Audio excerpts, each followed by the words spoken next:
Hi everyone, welcome to the Navigate Credit Union Broadcast Center for the 4 o'clock Go Local Live show. I'm your Go Local Live host, Rachel Nunes. Our first guest today is John Simmons. He's here from RIPEC. Thank you so much for joining us. Pleasure, thank you.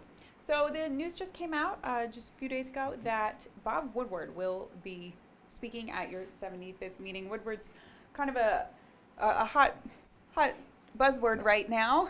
Well, he's an icon as a Pulitzer Prize award-winning writer, journalist for nearly over 40 years. And so that was our purpose in inviting him to our speak as a keynote speaker on our 75th anniversary annual meeting, because he brings, I think, an expertise and a knowledge and a presence and an approach to how he looks at government, particularly on governance and how the issues to which we have been researching as well over many years about how government works. So we felt that he was a very good mix and match with RIPEC for our 75th anniversary or 75th annual meeting. Of course, and of course, Woodward's new book is set to come out just a week from now. Some very explosive allegations coming from that as well. Do you think that will be discussed at the meeting as well? Well, my instinct will be a question and answer. I would assume that would be part of the question and answer. He will be talking about generally the governance issue of presidency over the last 30 or 40 years, matching up some of the investigative issues that have occurred since Nixon. His book is similar to ones he's written on about 7 other presidents, and so he's been doing this. So we believe it'll be part of the discussion.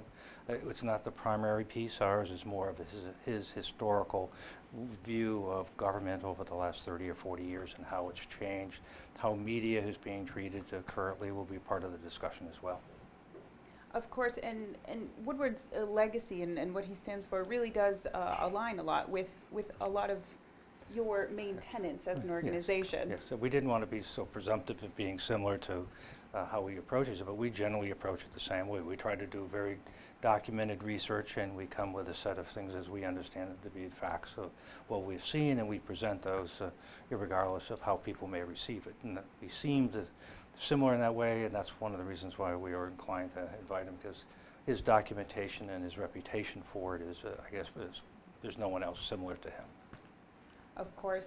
And so speaking a little bit about your organization as well, tell us a little bit about some of the specific work you do. You mentioned you do research and well thought out research for. Yes, so our mission is to promote effective and efficient government. So we look at governmental structure, whether it's a review, for instance, of how Rhode Island compares in spending and revenues, how it looks as labor statistics, which will be issuing a report within a week on sort of labor data analysis on Rhode Island over the last 20 years, going forward another 10 or so years in the future. We'll do the basic research on a whole host of government issues, workforce, education, training, the environment, like I said, the economic environment within the state that we'll look at as well. We then look at specific projects for municipal governments and for the state itself. For instance, we're a part of there's a cost control committee that was just formed by the Office of Health Insurance Commissioner that we're a part of it as well. And you mentioned as well, speaking about the role of media, especially right now in connection with the presidency and the movement of fake news and all that. How does your organization work with the media here in Rhode Island? Well, we do have a relationship with the media. We think we're a source for conversation, a source for information, sort of a non-biased, non-partisan way of approaching it. So we like to work with media as we promote the research that we have, that we'll issue. We'll work with the media on how to actually have it out fully so people can take a look at it. But we like to have the media informed, and if they want data, research on items, that we would be prepared and have done it in the past. And so speaking a little bit more about the dinner, who else, excuse me, will be speaking at this event? We have invited the governor, the Senate president, and the speaker. They'll be there as well to speak. We also have 2 public service awards. One is on a state official and one is a local government official. And we've been issuing them for about 40 years on what we refer to as a public service awards. And they'll be also attending as well. Fantastic. And this event is it's also to raise money for the organization. Yes, that's our hope. Yes. And is the event open to the public? You have to purchase a ticket. We do invite governmental officials to attend the event. But if anybody wants to buy a ticket or a table, they just contact us. We are actually, on our press release, that we have a place that they can go to buy tickets, or they can call us directly for a table or for their tickets. And how much are tickets to the event? It's $300 for a ticket for the event, and we then sell tables for businesses, our membership, to host public officials and for themselves. And that varies upon the size of the table and the sponsorship. Fantastic. And so speaking a little bit about maybe, who are some of the past people you've had speaking at your events? Well, we had last year, or I should say starting a while ago, we actually had Ben Bernanke come, we had Arne Duncan, Ezra Klein, we had a variety of people over the last several years, each with a particular approach to where we are on what we want to have presented to our annual meeting, sort of a subject matter. Arne Duncan was on education. Ben Bernanke was the chair of the Federal Reserve. He spoke about the debt of the state, or the debt of the country. So that's the type of speakers that we've had. And speaking about Woodward a little more, at this time, it seems a timely time to have him speak, considering everything that's going on in politics right now. Did that play into your decision? Yes, we felt that he was bringing a particular perspective at a very timely fashion for us here in Rhode Island and nationally. We understood that a book was coming. We weren't sure all what was in the book, but we understood the book was coming that would talk about the governance issues now, and there was a longer history of it as well to be contained in the book. So we felt that he was very timely as for the information that he would talk about and his perspective. Because again, he goes back to like 1971, covering the presidency. It's the eighth or ninth book that he's written on the presidency. None of the presidents, I guess, who have appreciated his work after it's done. So it's been a nonpartisan presentation of the presidency. Of course. And speaking a little bit about your research a little more, what's some of the major research that you've conducted this year? This year would be on the labor economics and labor data that we're going to issue shortly. We've done a lot of work on the legislative session in the last year, but this one will be a starting of a little bit different information for us. We'll be doing some labor data on history of where industrial sectors have been in Rhode Island, the types of income generation from it, the types of education requirements for many of the layers of industrial sectors within the state. We'll go on to how Rhode Island compares. We're going to do an analysis of all the referendums that are going on to the November ballot, and we'll be doing then a whole series of reports on the business climate within the state, the tax climate within the state, educational issues that we'll be looking at, in particular higher ed and other areas. So we'll be looking at that to bolster, I think, people's knowledge of the economy and the nature of the economy in Rhode Island. And that'll be coming up through the election and beyond. Yes, we have a whole series of events that we'll have on releases over the next 6, 7, 8 months. We wait a little bit because of the session, the General Assembly session occurring in January, alters the issues of the day. It's always something, one or two issues will come to the forefront in the General Assembly session beginning in January. We don't know which they are as of yet, but we do know that there will be 2 or 3 issues that we'll have to spend a little bit more time on. Fantastic. And how long has your organization been here in Rhode Island? We've been here for 75 years. This will be one of the major milestones of an organization like RIPAC that survived for 75 years and is still productive in its work, and we continue hopefully to be around for another 75 years. I hope to be along with it as well for another 75 would be nice. But well, we'll be sure to have you back here in the studio 75 years from today. Right, yes, we'll all be there because we're so far away now from our office and yours. So. Yeah, good. Great. Well, and so the event, well, when is it taking place? It'll be October 1st. It starts around 5:30. With our first event, and then we'll go into the dinner itself and the annual meeting, to which we elect our officers for RIPAC for another year, the board of directors for 3 years, and we'll elect all the officers as well for RIPAC. Fantastic. Well, thank you so much for joining us. My pleasure. Today. Thank you. We really appreciate it, and everyone, I'm sure, is very interested to see what Bob Woodward has to say about the American presidency, and also everyone's anxiously awaiting the release of his explosive new book. Yeah, we will as well. I think it'll be an interesting book. We've only seen so far the excerpts that have been allowed out of the book. It's some 500 pages, and so we're going to be interested to see what else is in the book. But our emphasis is on more of how he approaches the governance, how he approaches the review of it, as opposed to the political issues or the policy issues, and that's where his strength is, about how it's being conducted. So we're going to be interested to see how it looks from backwards from now to everyone at the presidencies from the last 30 or 40 years. I'm sure it'll be extremely interesting to hear his insights. Thank you, and hopefully you'll be there as well. Hopefully. Well, thank you so much for joining us today. We really do appreciate it. John Simmons here from RIPAC, and we'll be right back here on Go Local Live with our next guest. Thank you.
Hi everyone, welcome back to Go Local Live here in the Navigate Credit Union Broadcast Center.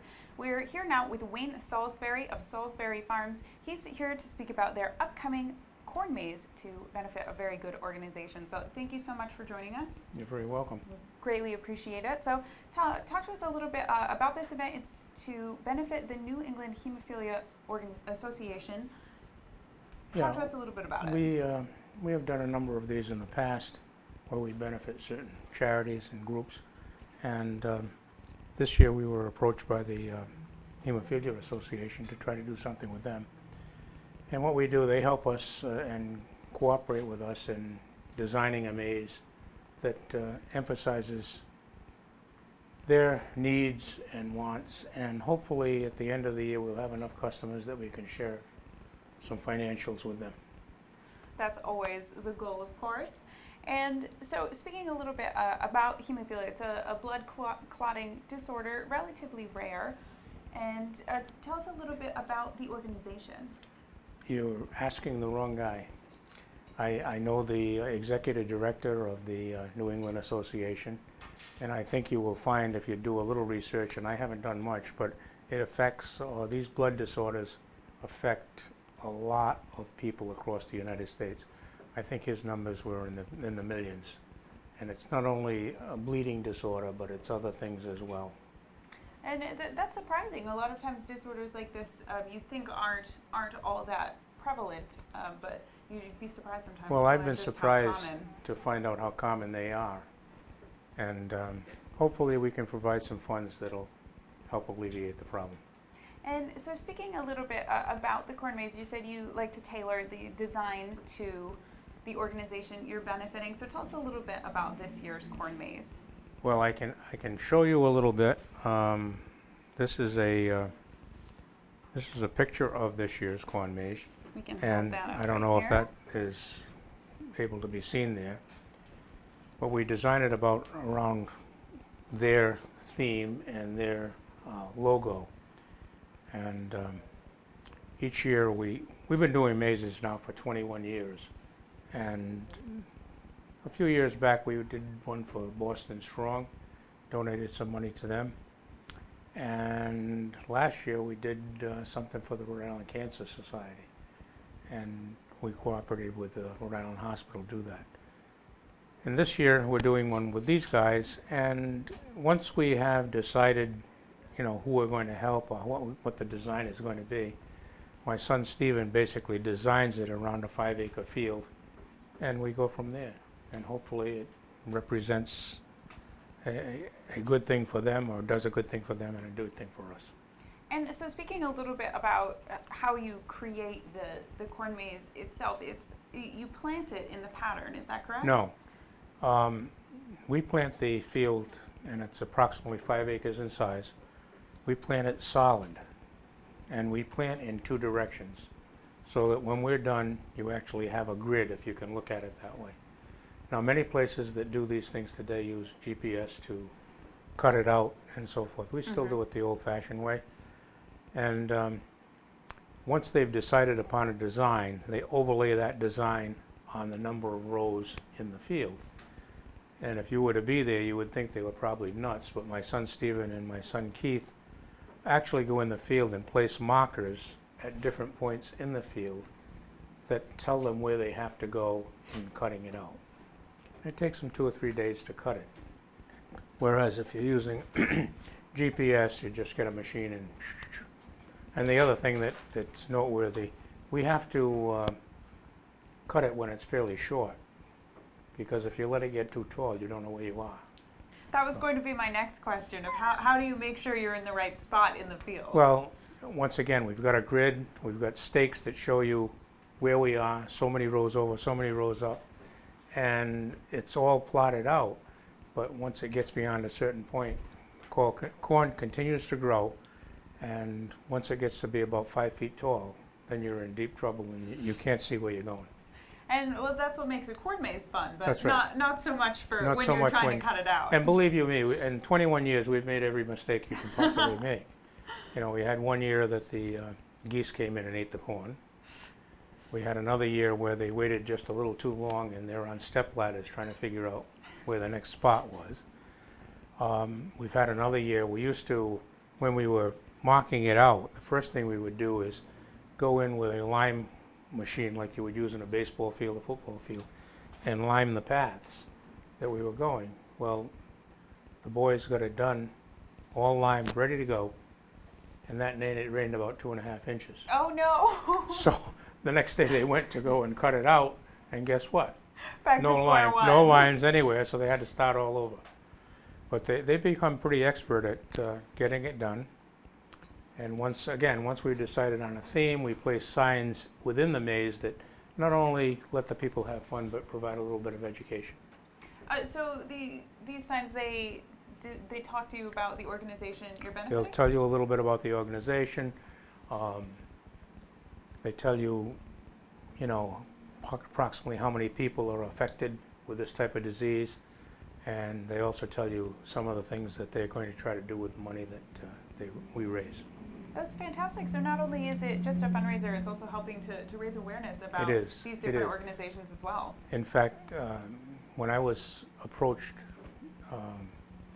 through Rich, who was the executive director, I had no idea that, you know, of what hemophilia even was. I mean, I knew it existed, but I didn't know it was so widespread, and they don't get the attention that the cancer societies do and the other charities that we normally think of. Of course, it's like I said, hemophilia is a lesser known disease, Right. so it's good to raise awareness as well, just so people know just how widespread this issue really is. And so when it comes to the corn maze, when do you open to the public? Well, we're already open. We open normally the first week in September, but we're having our grand opening this Saturday, and Rich has planned an operation where he's got people coming in, and that will build awareness as well. And it will benefit both us because our attendance will go up, we hope, and it will benefit the organization because we'll have more money to share with them. Fantastic. And how much is it to go through the corn maze? It varies a little bit, but normally about $9 or $10. There are some evenings we have that are a little bit higher, but somewhere in the vicinity of $10. All right. And how long does it run through? Well, this year we're running through November 4th.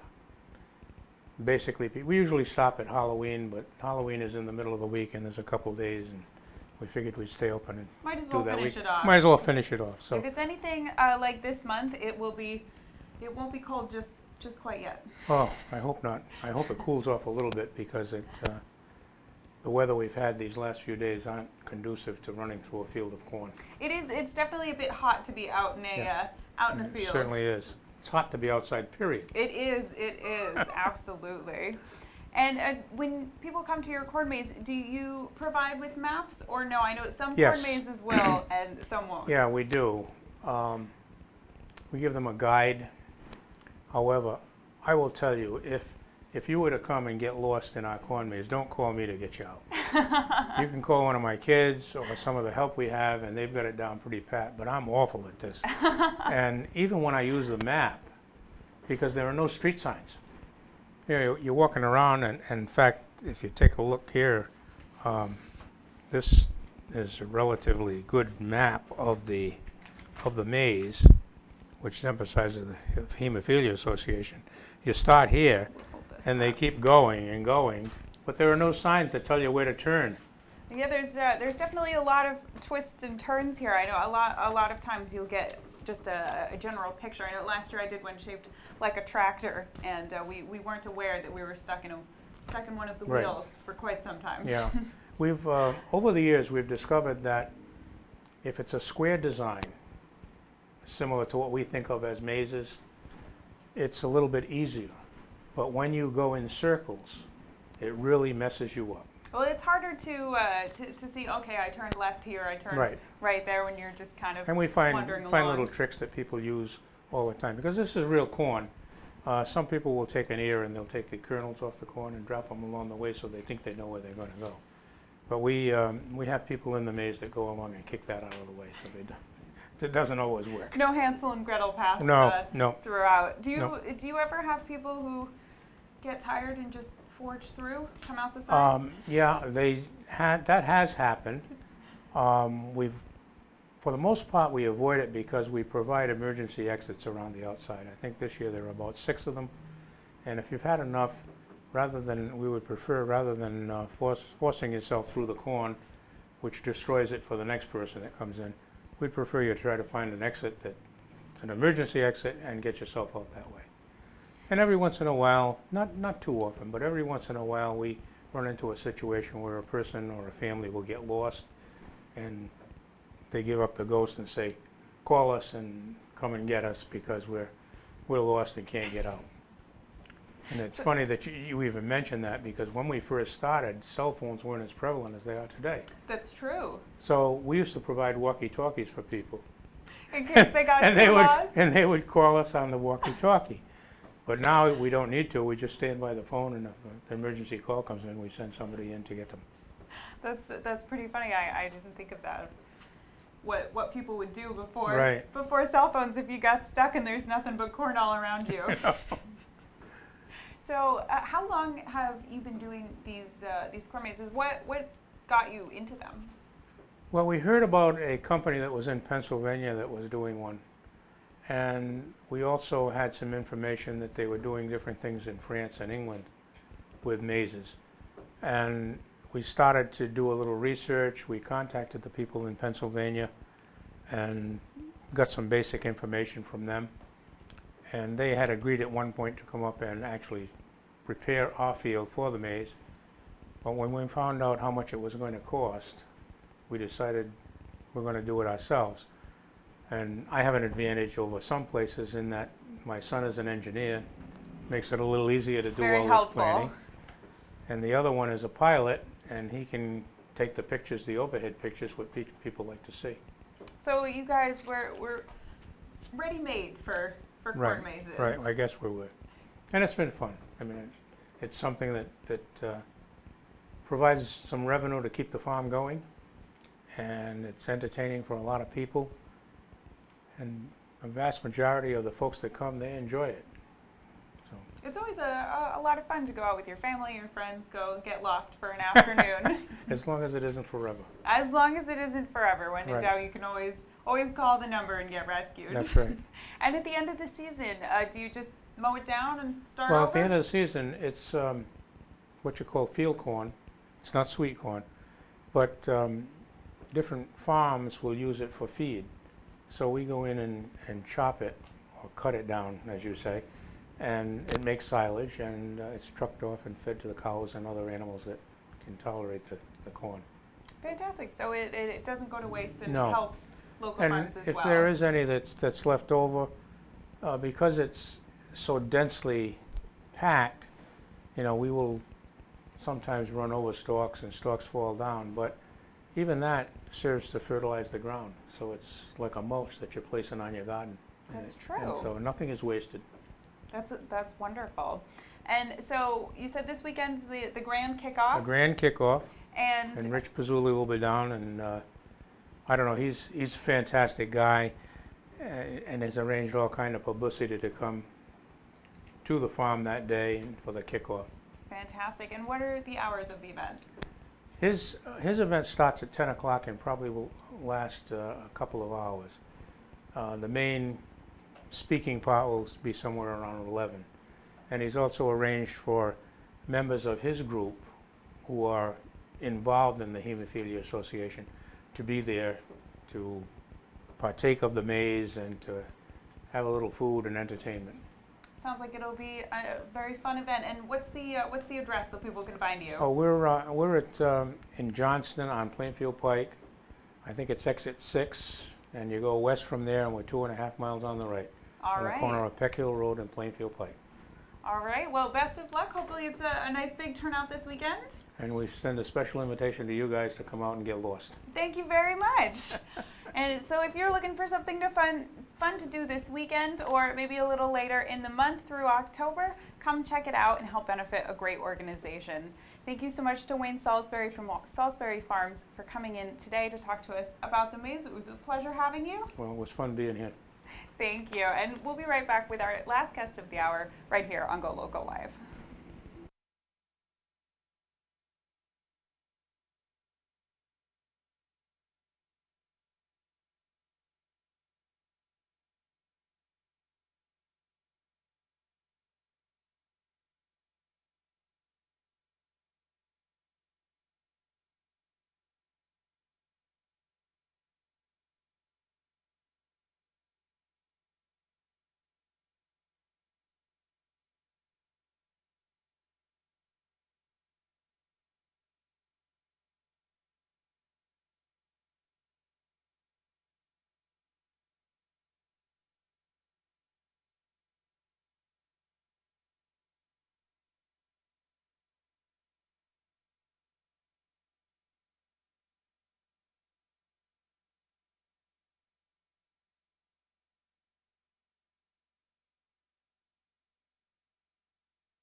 Hi everyone, we're back in the Navigate Credit Union Broadcast Center here on GoLocal Live. We're here now with Daniela Quilliam.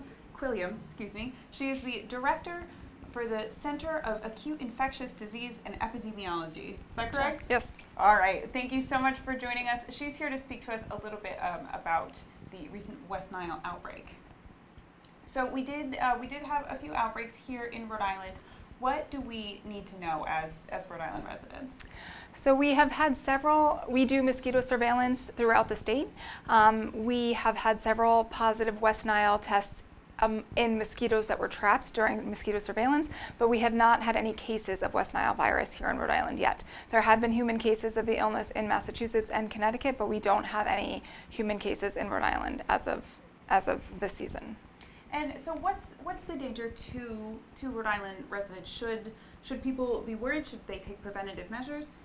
Yes. So the mosquitoes that carry West Nile virus are active through until the first frost of the season, which usually happens in late October. So prevention is the best measure. So we advise everyone to avoid outdoor activities during dawn and dusk if you can. If you are going to go outside, use a repellent. We recommend a repellent with at least 20% DEET or more. On infants, you can't use DEET, so we recommend using a stroller net or something like that. We also recommend wearing long sleeves and long pants whenever possible.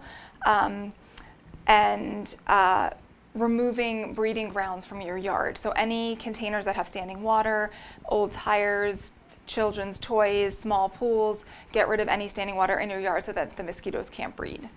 And what about things like spraying in your yard? I know there's various things you can buy that you hook onto a hose and you can spray your bushes, spray things like that. Should people take measures like that as well? I am not aware of the effectiveness of those products, so I can't really speak to that. But we do recommend strongly the preventative measures of repellent and long sleeves and long pants and spraying your clothing with permethrin, which is another repellent that also works against ticks and as well as mosquitoes. And when it comes to pets as well, are they at risk as well?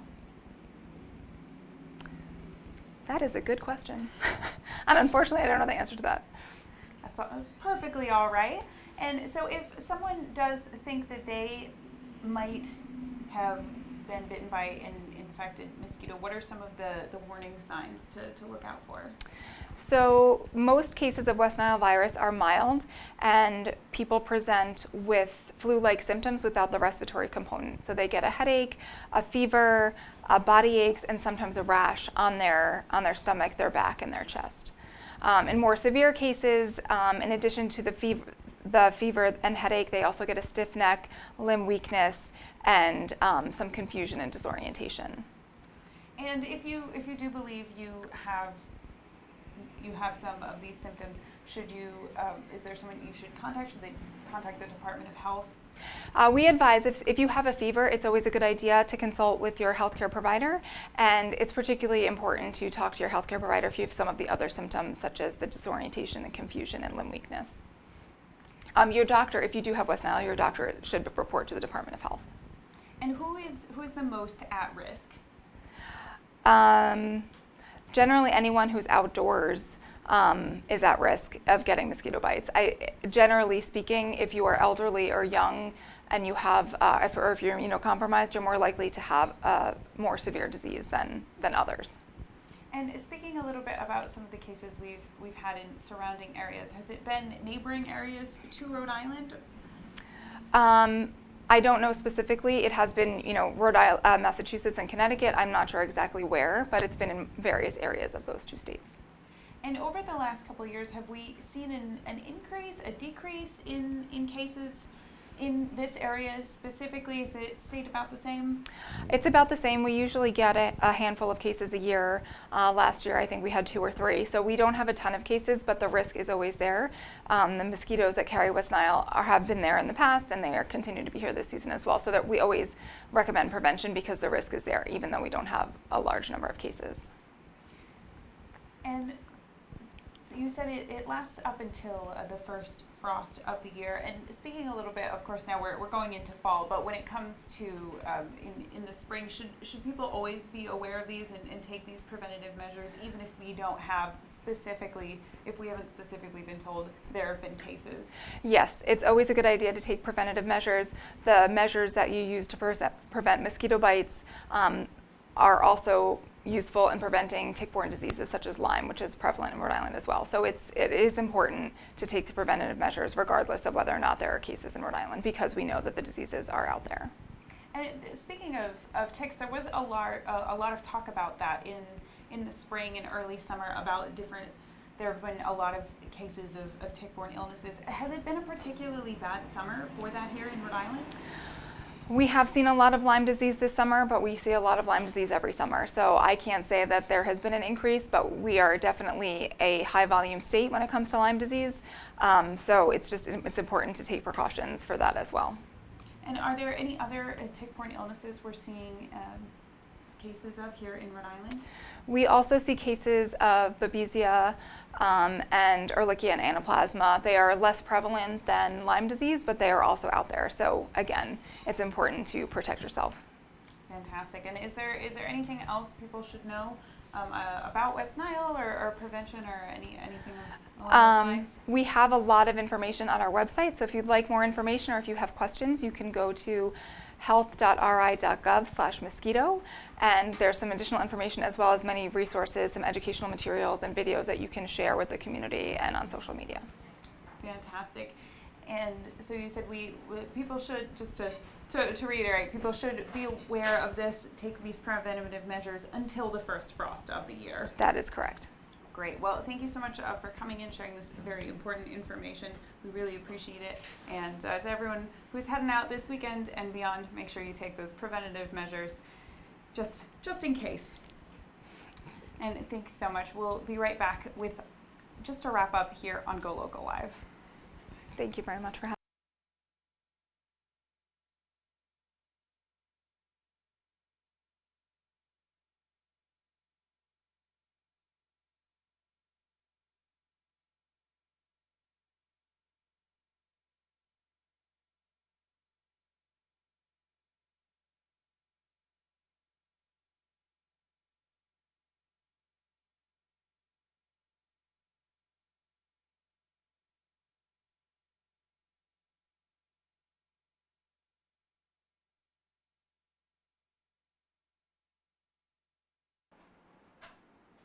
Hi everyone, welcome back to the Navigant Credit Union Broadcast Center. I'm GoLocal News Editor Kate Nagel. Coming in to give you an update, it's on GoLocal Facebook and GoLocalProv.com. The update from the shooting outside the Providence Career and Tech, right next to Central High School.